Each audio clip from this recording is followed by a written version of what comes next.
Admiral Park stood on the bridge of the Imperial flagship Eternal Dominion, his weathered face reflected in the massive view screen that showed the blue-green planet below, Earth. The third planet in an unremarkable solar system that the Empire had overlooked for centuries. Park smoothed his grey uniform and allowed himself a small smile. In his 30 years serving the Galactic Empire, he had overseen the conquest of 17 worlds. This would be his 18th. "Readings, Lieutenant Kim?" Park asked without turning. "Lieutenant." Kim studied her console, her fingers dancing across holographic displays. "Primitive by our standards, Admiral. They've achieved basic spaceflight, but haven't expanded beyond their moon. Nuclear capabilities present, multiple nation-states, no unified planetary government." Park nodded. "Standard pre-industrial galactic civilization. The Empire's diplomats wouldn't even be needed for this one. Just a show of force, the standard. Ultimatum, and another world would join the 10,000 already under Imperial control. They're detecting us," said Captain Bay, his voice tight with professional efficiency. "Their primitive scanning technology has locked onto our scout ships. As expected," Park replied. "Begin the first contact protocol. Let's see how quickly they surrender." Down on Earth, General Lee stood in the underground command center beneath the Rocky Mountains, staring at satellite imagery of the massive ships that had appeared in orbit less than an hour ago. Beside her, representatives from 12 nations watched in tense silence. "The Russian Space Agency confirms these are not human vessels," said Colonel Han, setting down his phone. "Chinese deep space radar shows at least 20 ships, possibly more hiding behind the moon." General Lee nodded, her expression betraying nothing of the ice in her veins. 20 years in military intelligence had prepared her for many things, but first contact with an alien armada hadn't been on the list.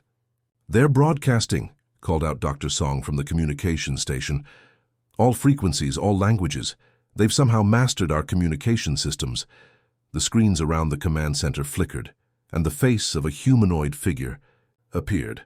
Not quite human, the eyes too large, skin with a faint bluish tinge, but close enough to send a chill down General Lee's spine. "People of Earth," the figure spoke in flawless English. "I am Ambassador Jin of the Galactic Empire. Your world has been claimed as a protectorate territory under Imperial Decree 793.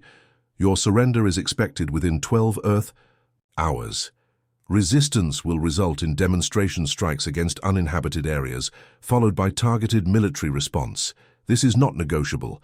We await your planet's unified response." The transmission ended. The room erupted in panicked voices. "Silence!" General Lee's voice cut through the chaos. When quiet returned, she spoke calmly. "They're following a script. This isn't their first conquest." "What do we do?" asked the British representative. "We can't fight ships that can cross interstellar space." General Lee's eyes narrowed. "We've been preparing for this possibility since the 1950s. Every major military power has contingency plans. But they're expecting a unified response," said the French general. "We've never had a unified anything." For the first time, General Lee smiled. "That's exactly our advantage. They expect us to behave like every other world they've conquered. But humans aren't like anyone else in the galaxy." She turned to the communications officer. "Send this message. We humbly request a diplomatic meeting to discuss terms of surrender. We require 48 hours to assemble our world leaders. You're surrendering?" The Russian colonel looked shocked.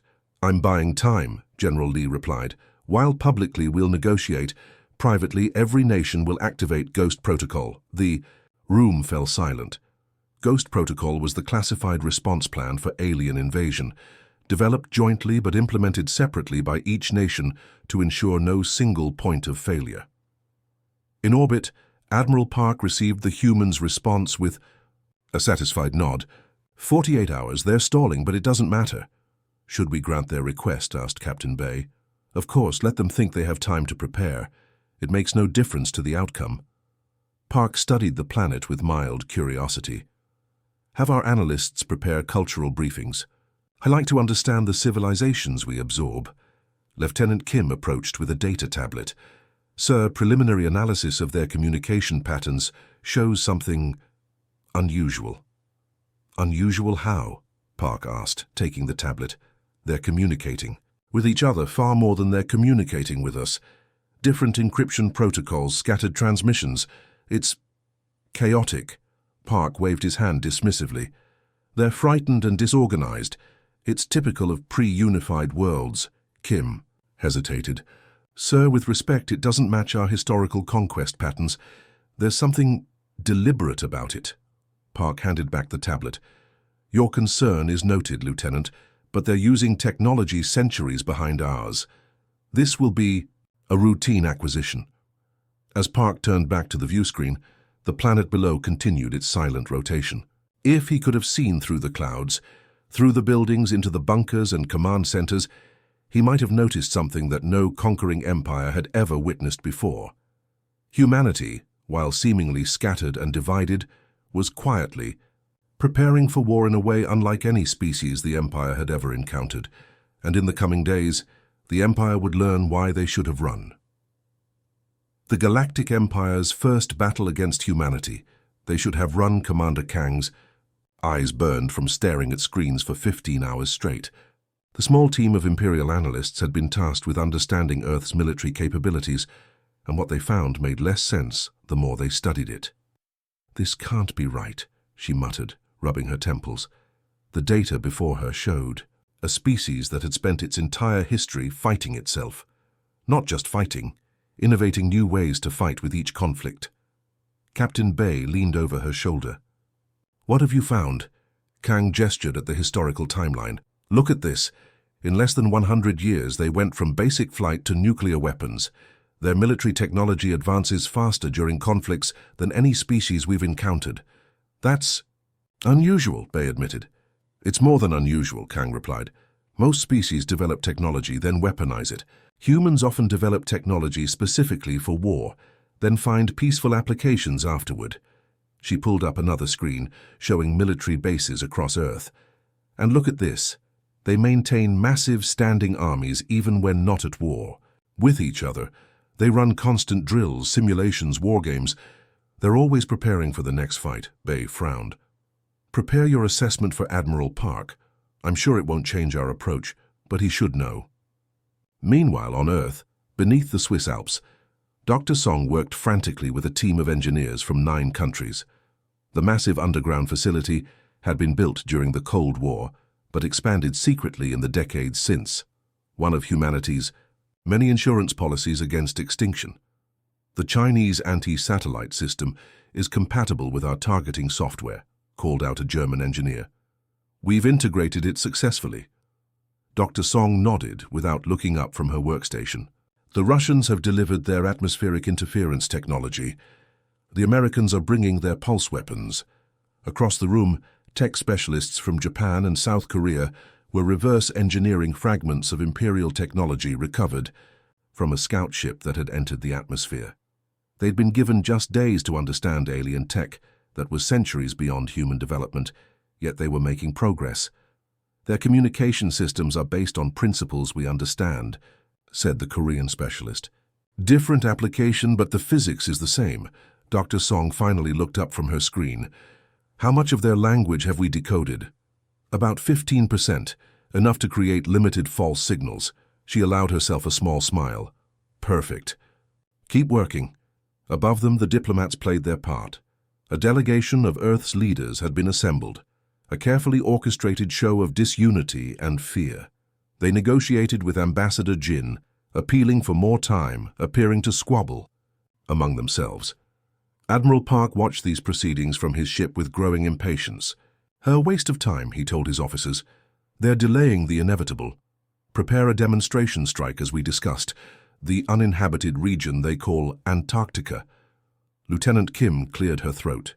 Sir, our analysts have completed their assessment of human warfare capabilities. Park took the report without much interest. Give me the summary. They're concerning, sir. Commander Kang believes we should approach with more caution than standard protocols suggest. Park's eyebrows rose. Concerning? They've barely left their own atmosphere.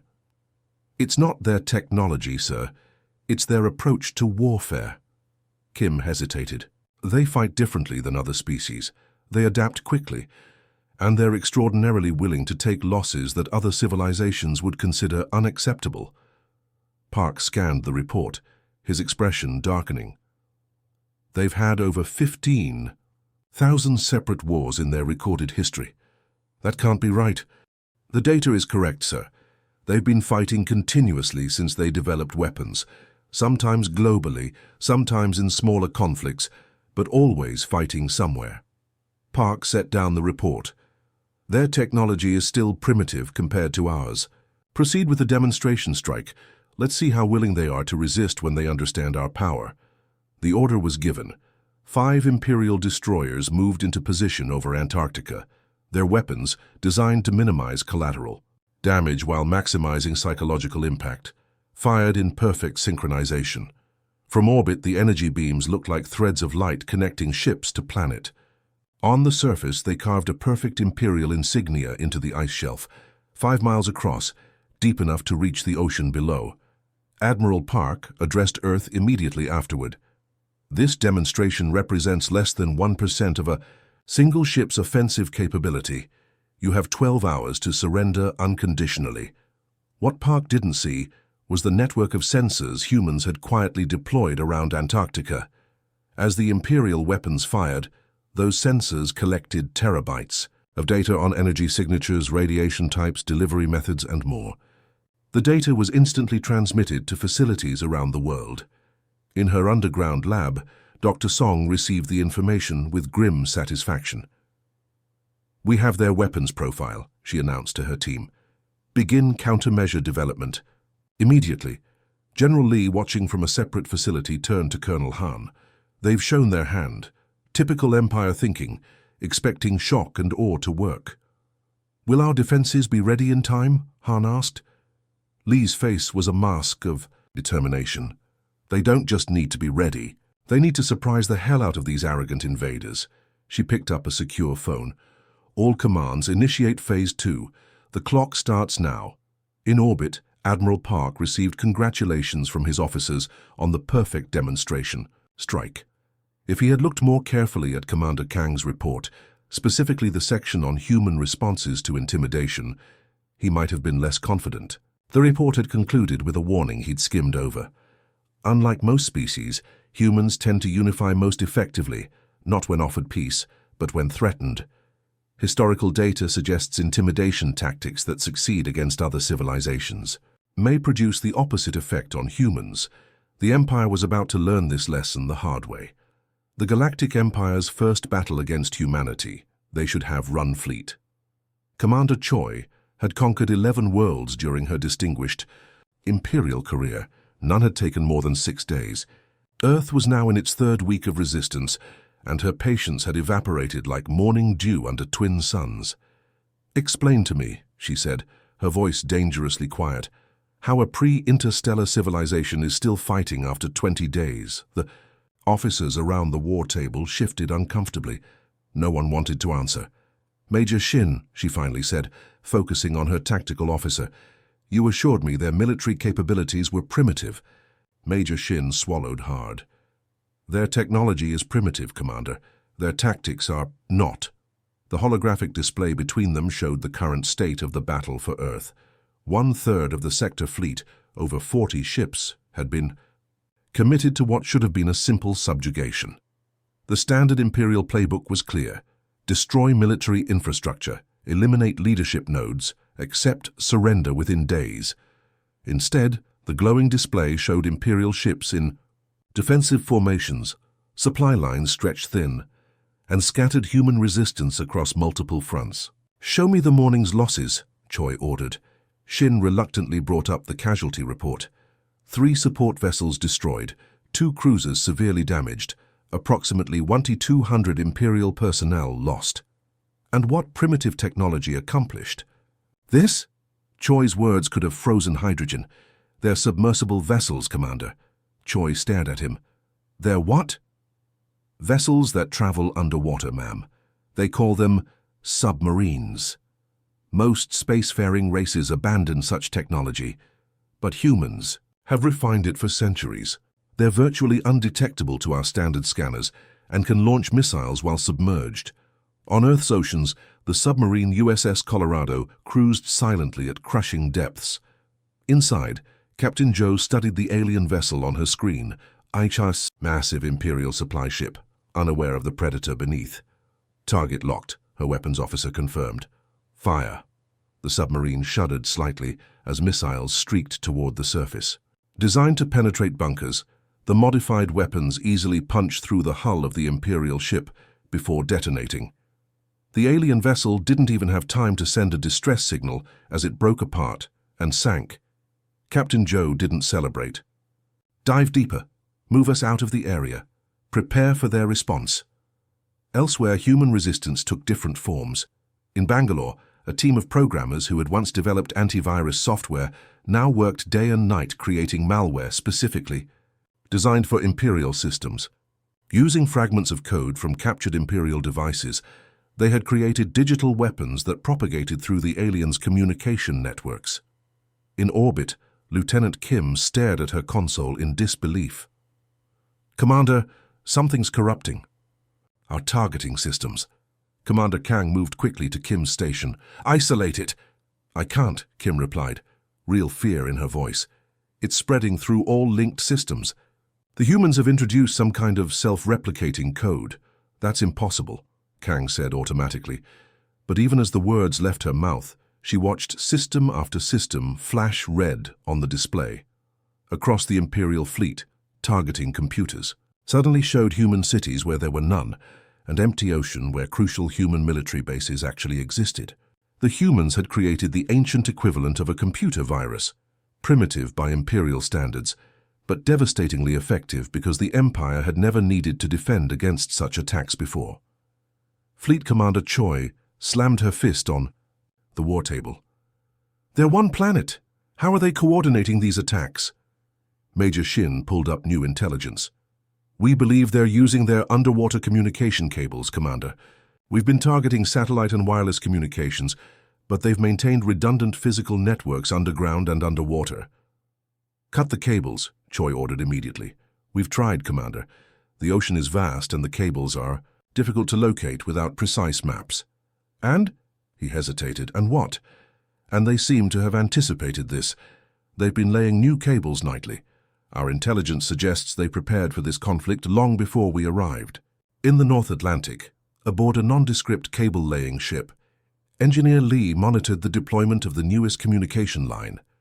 Wrapped in materials that absorbed Imperial scanning frequencies, the cable connected military commands in North America and Europe via a route no Imperial ship had yet discovered. "Last section deployed," his first mate confirmed. "Connection established." Lee nodded and sent a simple text message. "Operation Hydra complete. Line secure." Within minutes, the first data packets began flowing, targeting information for human resistance forces around the globe. Back in the Imperial fleet, things were growing more desperate. An intercepted transmission had Admiral Park bellowing at his bridge crew. "How did they get our codes?" he demanded.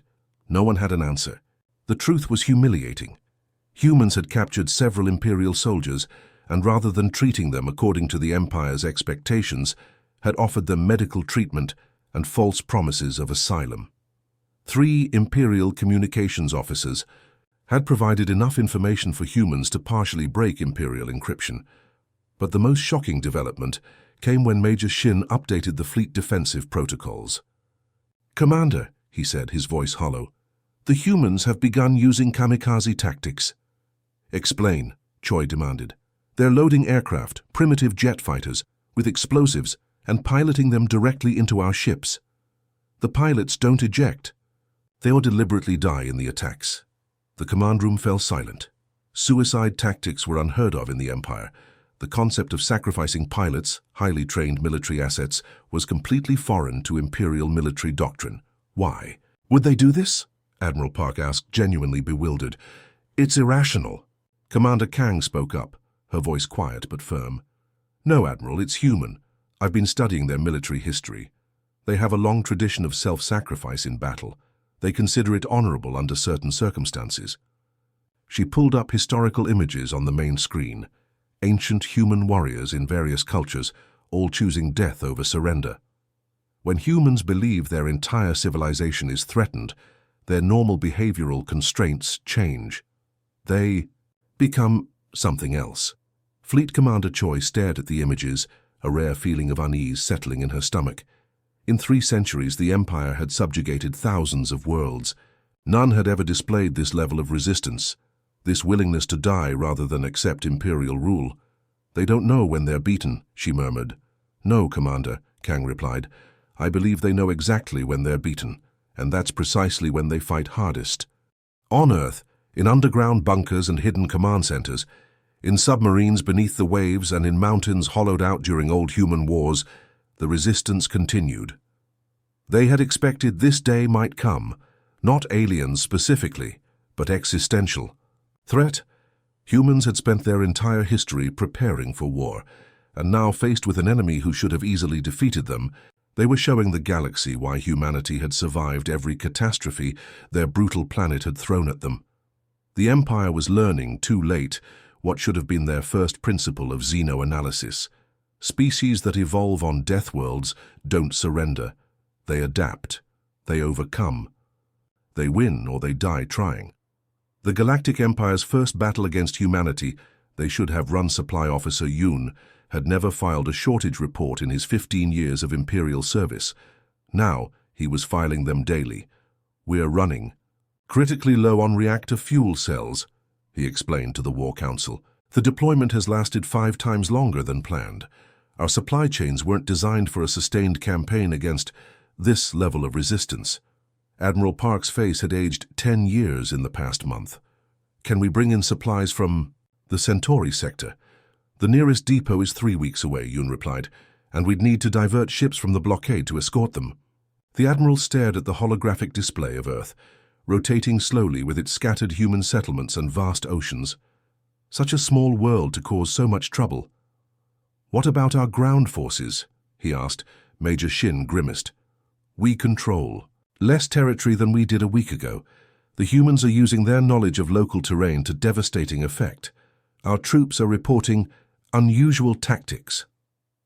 "Give me an example," Park demanded. "In the region they call Afghanistan, our forces secured a mountain pass. The next day the pass was empty of humans. The day after that, rocks fell from nowhere, an entire division was lost." Shin swallowed. "The locals use techniques they've apparently been refining for thousands of years." Commander Kang looked up from her datapad. "It's the same everywhere. These humans have been fighting over their territories for their entire history. They know every advantage their landscapes offer." The briefing was interrupted by an alarm. Lieutenant Kim's hands flew across her console.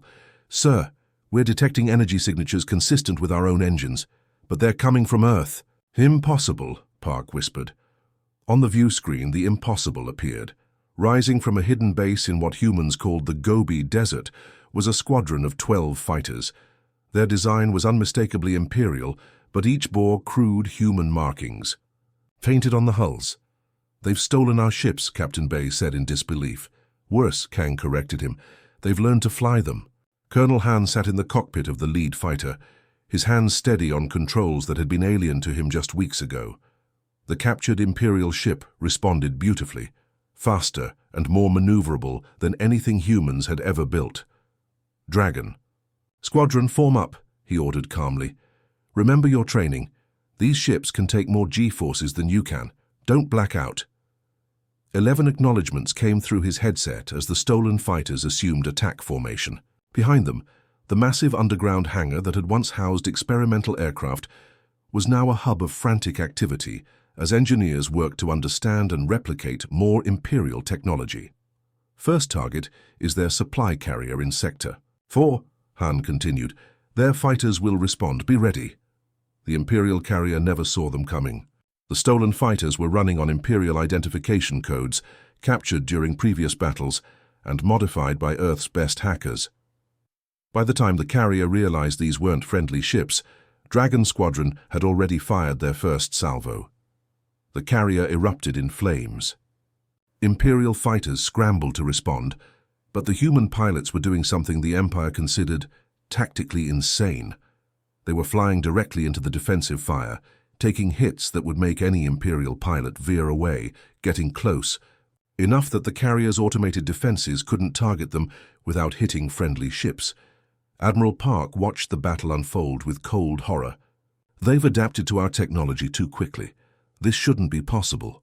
Sir, Commander Kang said quietly, I've completed my analysis of their historical conflicts. Humans have a pattern. When they capture enemy technology, they don't just use it, they improve it. Across Earth, the pattern was repeating. In hidden facilities, human scientists had been working around the clock to understand Imperial technology. They couldn't match the Empire's manufacturing capabilities, but they could modify what they captured, and what they couldn't replicate, they could disrupt. The Imperial War Council was interrupted again, this time by a message from Fleet Commander Choi. We're detecting unusual communications across our fleet, she reported, her image flickering with interference. Multiple ships are receiving what appear to be retreat orders. I've issued no such orders, Park said immediately. Choi's face was grim. The orders bear your authentication codes, Admiral. A cold realization dawned on Park. It's another human trick. They've broken more of our codes, but it was too late. Nearly a third of the Imperial fleet was already responding to the false orders, breaking formation, and moving toward a designated rally point near the fourth planet. Mars. General Lee stood in Earth's unified command center, watching the Imperial ships take the bait. Around her, officers from 24 nations held their breath. They're in position, a technician reported. All ships accounted for. Lee nodded once. Execute Operation Dragon Strike. Throughout the space around Mars, hundreds of small objects that Imperial scans had dismissed as debris suddenly activated. Nuclear mines, a primitive but effective weapon that humans had deployed using stealth shuttles over the previous weeks. The space around Mars erupted in nuclear fire. Imperial shields designed to deflect energy weapons were overwhelmed by the brute force of atomic explosions. Ships that survived the initial blasts found themselves damaged and disoriented, perfect targets for the second wave of Earth's attack. From the far side of Mars came a fleet of ships no Imperial scanner had detected. Some were human-made vessels retrofitted with captured Imperial technology. Others were captured Imperial shuttles. All were armed with missiles carrying warheads designed specifically to exploit weaknesses that human engineers had identified. In Imperial shield harmonics, Admiral Park watched in disbelief as the battle unfolded. How did they get ships behind Mars without us detecting them? Commander Kang's voice was hollow with realization. They used the old human space stations as staging areas. We dismissed them as abandoned relics. The human counterattack was devastatingly effective. Imperial ships, trained to fight in perfect formation using tactics refined over centuries, found themselves facing an enemy that seemed to have no doctrine at all, just a chaotic improvisational assault that targeted crucial systems with uncanny accuracy. Sir, Captain Bay reported, his voice shaking, we've lost contact with 17 ships. The rest of the Mars detachment is in full retreat. For the first time in his career, Admiral Park gave an order he never thought possible. Signal all ships. Disengage and regroup at the lunar distance. We need to reassess our entire strategy. As Imperial ships withdrew from Earth orbit, a ragged cheer went up in command centers around the planet. Not of victory, humans had been fighting too long to mistake a retreat for surrender, but of validation. They had bloodied the Empire's nose. General Lee didn't join the celebration. She knew what came next. Get me a secure line to all command centers, she ordered. The real fight is just beginning. In his private quarters, Admiral Park composed a message he never imagined sending. It would travel faster than light to the Imperial capital, carried by their most secure channels. Its content would shock the Imperial court, but Park had no choice. The situation had escalated beyond his authority. To His Imperial Majesty, he began, I regret to inform you that the subjugation of Earth requires your direct intervention. These humans... He paused, searching for words that wouldn't sound like excuses. These humans do not fight like any species we have encountered. I formally request the deployment of the Imperial Home Fleet. He sent the message, knowing it might end his career. But he also knew something else, something he wouldn't admit in an official communication. For the first time, facing these strange, savage humans, with their impossible adaptability and their willingness to die rather than submit, Admiral Park felt something he had never experienced in battle before. He was afraid. The Galactic Empire's first battle against humanity. They should have run. Emperor Su had not left the Imperial homeworld in 63 years. Now he stood on the command deck of the Imperial flagship Eternal Dominion, watching the blue planet grow larger on the view screen. Earth. A name that would now be recorded in Imperial history for all the wrong reasons. "Show me their defenses," he commanded. The holographic display shifted to show Earth's solar system. What it revealed made the Emperor's blood run cold. In the mere weeks since Admiral Park's distress call, humans had expanded throughout their system. The inner planets bristled with hastily constructed defense platforms. Asteroids had been hollowed out and converted to makeshift fortresses. And in near-Earth orbit, a protective swarm of smaller craft moved in constantly shifting patterns. "They've been busy," the Emperor observed, his voice dangerously calm. Admiral Park bowed deeply. "Yes, Your Majesty. They adapt faster than any species we've encountered. And you believe they captured our technology and learned to use it in weeks. Not just use it, Your Majesty, modify it." Park gestured to a lieutenant who brought forward a twisted piece of metal. "This is from an Imperial fighter. The humans added this cooling system to prevent engine overheating during atmospheric maneuvers, something our designs never accounted for because we rarely fight in atmospheres." The Emperor examined the crude but effective modification. "Interesting. And this is why you've lost 1/5 of the sector fleet to primitives?" Park flinched at the cold fury in the Emperor's voice. "Their technological achievement is minimal compared to ours. It's their tactical approach that makes them dangerous. They fight differently." "Show me," ordered the Emperor. The main screen displayed footage from various battles. Humans using suicidal tactics that no Imperial commander would consider. Human submarines striking from beneath the waves. Human pilots diving their stolen ships directly into Imperial vessels. Primitive nuclear weapons used in ways the Empire had never encountered. "They've turned their entire system into a fortress," Commander Kang explained. "They're using their limited resources in extraordinarily efficient ways." The Emperor's eyes narrowed. "Then we shall show them true Imperial efficiency. Launch the attack." The Imperial Home Fleet, over 300. Ships, the largest force assembled in a century, moved into attack formation. This would not be a careful subjugation. This would be a lesson to the galaxy about challenging Imperial might. On Earth, in the unified command center buried deep beneath the Rocky Mountains, General Lee received the news with grim resignation. 300 ships, Colonel Han confirmed. "The home fleet has arrived." Lee nodded, her face betraying nothing of the ice in her veins. "Right on schedule." Around her, military commanders from around the world watched the screens. They had prepared for this moment since the first Imperial ship appeared in their skies. Every resource, every captured bit of technology, every scrap of intelligence had been focused on what they were about to attempt. "Are the jump drives ready?" Lee asked. Dr. Song looked up from her console, dark circles under her eyes from weeks, without proper sleep. "As ready as they'll ever be. We've only had time for 3 tests. 2 were successful." "That's a 66% success rate," said General Lee. "Better odds than humans usually get." The room's nervous laughter broke. Some of the tension. 37 stolen Imperial ships retrofitted with our modifications, Dr. Song continued. "Enough power for 1 jump each. We won't get a second chance." General Lee surveyed the room. Representatives from nations that had been enemies just months ago now working together against an existential threat. "I need your go orders," she said simply. One by one, the world's military leaders gave their authorization. Whatever their differences had been, today they were simply humans defending their home. "All commanders," Lee ordered, "initiate Operation Typhoon." Across Earth's makeshift defense network, the order went out. The plan they were attempting would have been considered insane even weeks ago. Now it was their best hope. In orbit, scattered. Throughout Earth's defense fleet, 37 ships powered up stolen Imperial jump drives, the technology that allowed faster-than-light travel.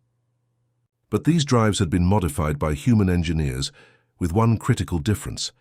They were calibrated for micro-jumps, not interstellar travel. Emperor Su was about to give the order to begin the assault when Lieutenant Kim's voice rang out from the tactical station. "Your Majesty, we're detecting jump signatures." "What?" The Emperor turned. "No human ship has jump capability." Before anyone could respond, the impossible happened. Directly in the midst of the Imperial formation, 37 ships appeared. Simultaneously, human ships equipped with Imperial technology.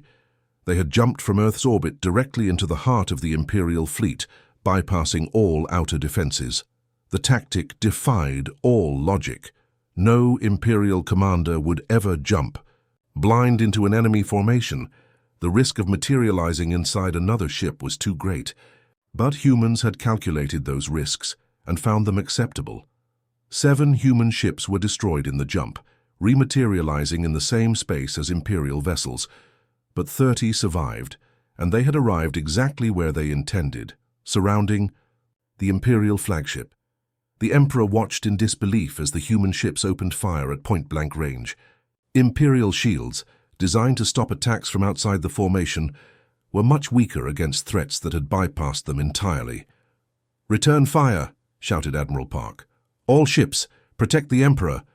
But the human vessels were executing. Another tactic that made no sense to Imperial strategists. Rather than preserving their limited fleet, they were deliberately ramming smaller Imperial ships, forcing them into the line of fire from larger Imperial vessels. The resulting chaos disrupted the perfect formations that Imperial tactics relied. Upon on his command ship, Colonel Han gave his final order. "All ships execute Phase 2. The remaining human vessels suddenly changed course, accelerating directly toward the Imperial flagship. Not to fire upon it, to collide with it. "They're going to ram us," Park realized in horror. "All point defenses target those ships." But the humans had studied Imperial defenses too well. They approached from angles that minimized exposure to defensive fire, sacrificing ship after ship to clear the path for those behind them. On the bridge of the Imperial flagship, warning klaxons blared. The deck shuddered as the first human ship struck a glancing blow to the stern. "Your Majesty," Admiral Park said urgently, "we must get you to an escape pod." For the first time in the Emperor's long reign, real fear flickered across his face. These humans, what are they? Commander Kang, monitoring the battle from a secondary command post, finally understood what she had been trying to explain for weeks. "They're survivors, Your Majesty. Their entire history is a struggle against extinction, against nature, against each other. When faced with annihilation, they don't calculate acceptable losses. They do whatever it takes to survive." The Emperor made a decision that would change galactic history. Open a channel to their leaders. General Lee was surprised when the communication came through. On her screen appeared an alien face, older, marked with the subtle signs of power long held.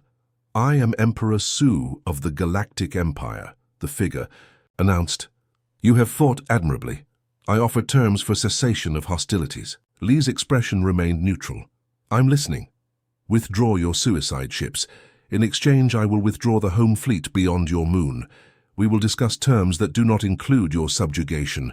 A murmur ran through the command center. No one had expected this. "You're offering peace?" Lee asked carefully. "I'm offering recognition," the Emperor corrected.